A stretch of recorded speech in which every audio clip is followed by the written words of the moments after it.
Now for a quick of our Torah. Uh, you may have noticed we did not say the two Prakei Tehillim today.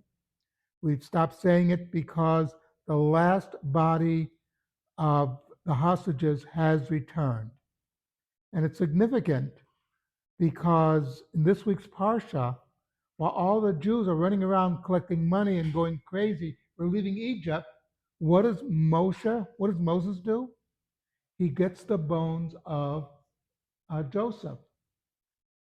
It's not insignificant that these two events, like the Parsha, the Torah portion, uh, almost leads with this. It's very early in the portion, and that this is also the week that the body of the last hostage was returned.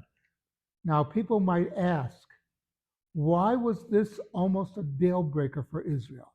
That if this body had not been returned, the agreement was off, period. Israel would not agree to it.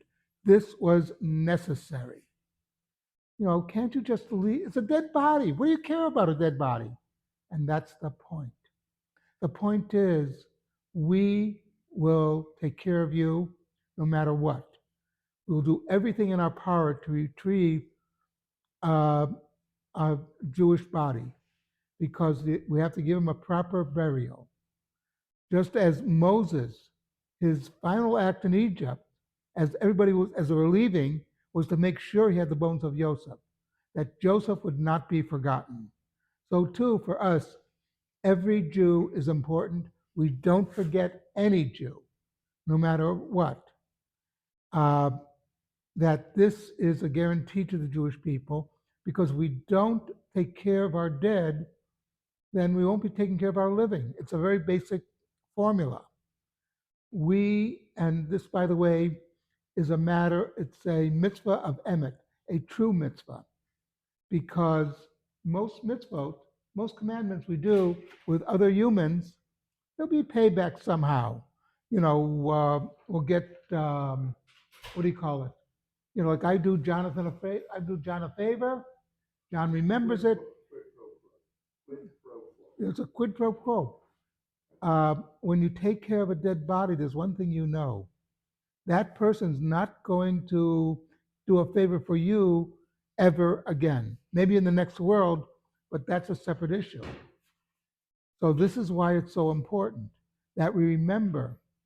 And by the way, and like I said, if you forget to take care of the dead, you'll forget to take care of the living. No Jew should be abandoned, even when they're dead. The famous story, as you know, there was a rabbi, and I'm trying to remember his name, who was kidnapped by the local earl or duke or whatever, the mayor of Rottenburg. Thank you, Jonathan. Who, the rabbi was he was the mayor of Rottenburg, and he was being held for ransom. He told the Jewish community, "Do not ransom me, because if they do this, they'll continue to do this over and over again." Anyway, but at the end, when he passed away in prison, being held for ransom, there was some members of the community who got together to give this local duke or whatever he was some money so they could give him a Jewish funeral, that he should not be left. And that's a basic idea in Judaism. Israel's well known. One of the interesting facts of Israel is there's no tomb of the unknown soldier. Nobody who is in the IDF becomes an unknown soldier. Israel will go way beyond anything to make sure that they can identify everybody who falls in defense of the state. So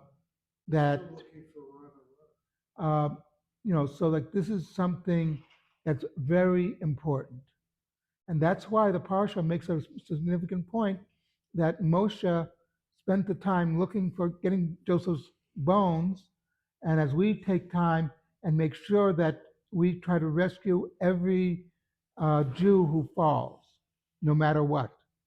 Okay, something to think about.